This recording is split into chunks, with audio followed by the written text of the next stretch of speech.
Atlantis has always been the big one. That has been the one that everybody talked about. It was this incredibly advanced civilization, and no one can figure out where it is.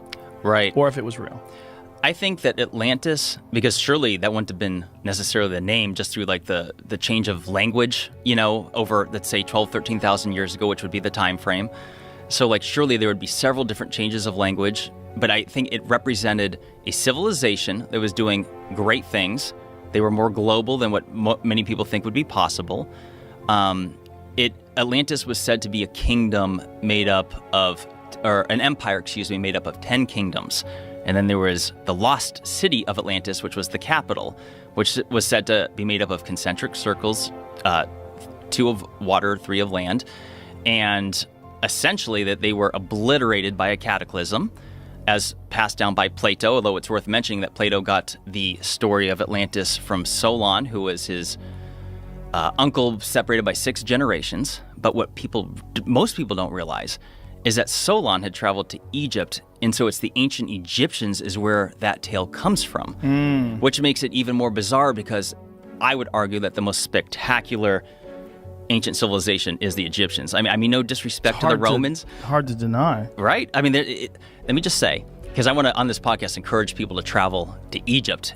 Joe, you got to go. Yeah, the Richat, R-I-C-H-A-T. It's worth mentioning he's got it already here. Yeah, in the first couple, I just want to say it's Richat. I used to call it Ricot. I was mispronouncing it. But let me ask you this, Joe, real quick. When you saw my video, was that the very first time you had ever seen this thing before? Yeah. That's the thing.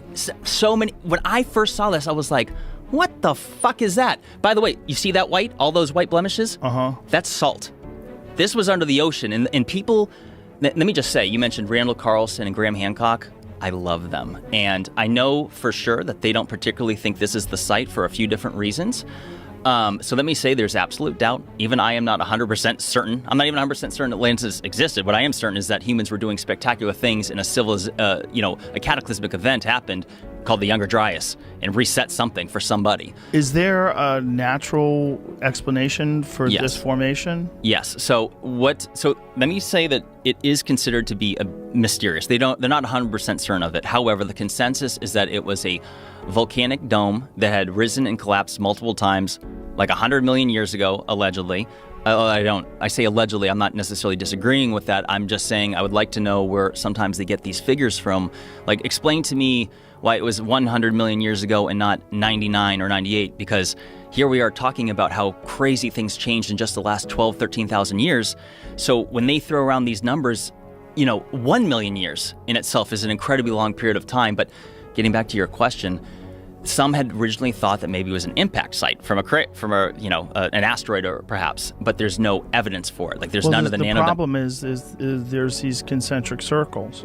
I've never seen anything. I mean, obviously I'm not an archaeologist, but I've never seen anything like this. If you study structures that are like man-made structures, I've never seen anything like this that humans